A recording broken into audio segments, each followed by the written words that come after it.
This is a story that needs to be told.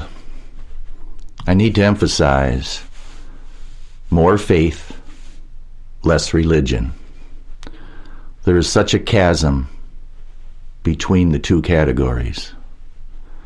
The origin of the word faith can be traced all the way back to the Indo-European language.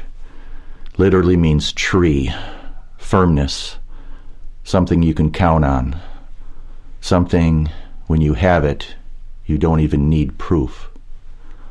Religion, on the other hand, literal definition from the Latin religio, means reverence to the gods. And in this society, faith is what binds us. Faith is what heals us. Faith is what saves us. Religion has the opposite effect. Religion divides us. Religion separates, dilutes, and distorts the truth. It offers salvation, but it is connected to the world. This journey began when I began asking questions. And the answers I got to those questions disturbed me. So I have been researching this for many, many, many years.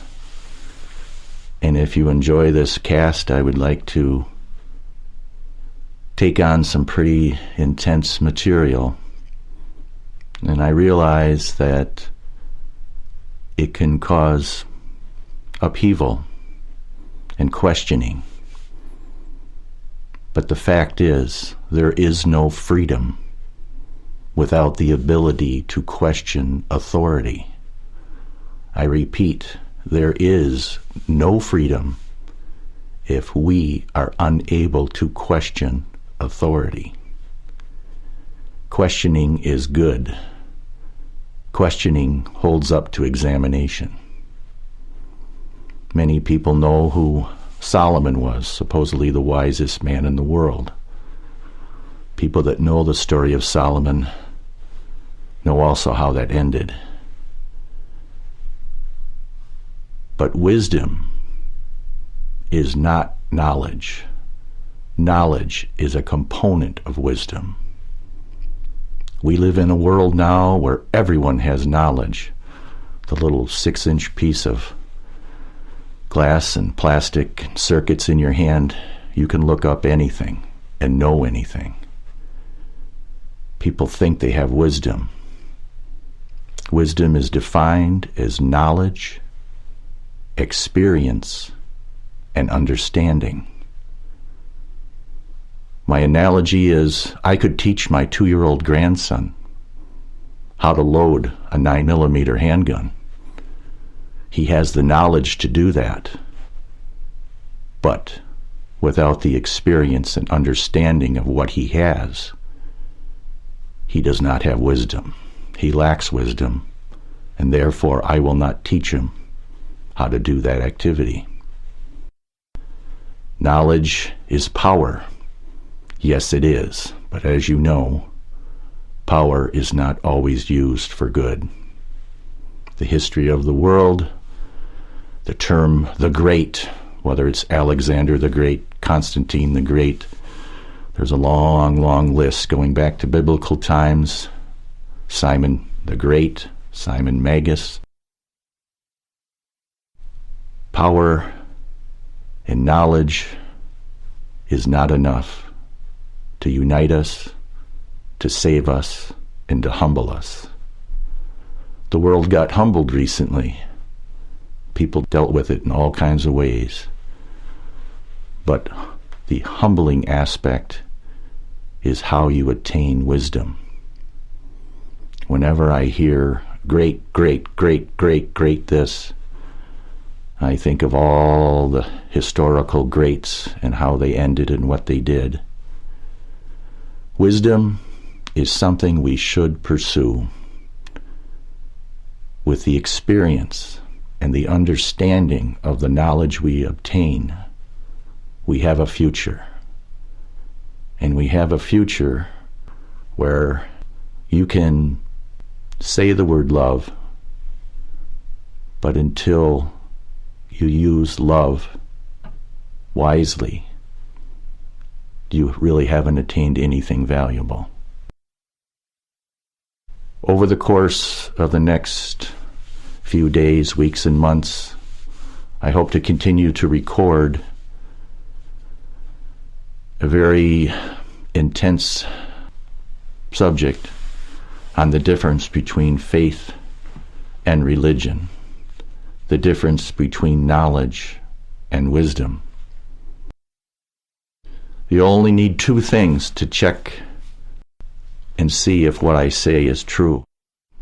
I would recommend a King James Bible and a Webster's College Dictionary, because support for the opinions I'm going to express is easy to find.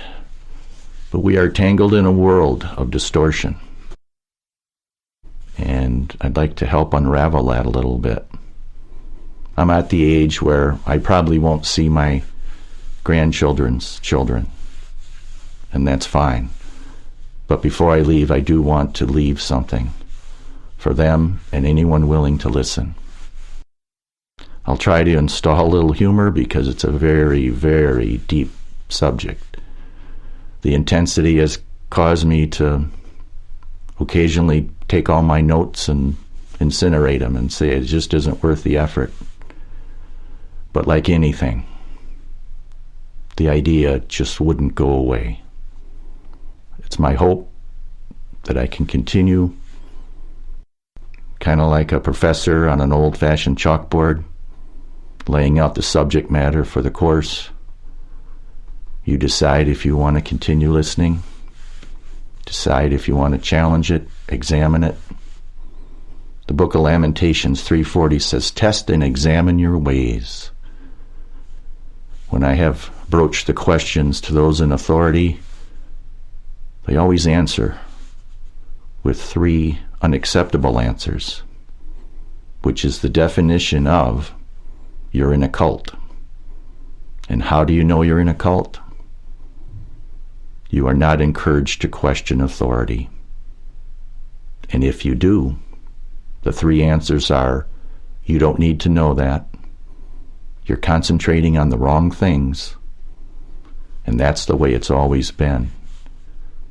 I found none of those answers to be truthful. So the word faith, traced back to tree, to truth, to trust. Faith is real. Faith will unite us. Faith will not divide us. Religion will and has and will continue. We have a choice to look at these confluences of religion and how they permeate our society, how they control our thoughts, and how they feed the beast.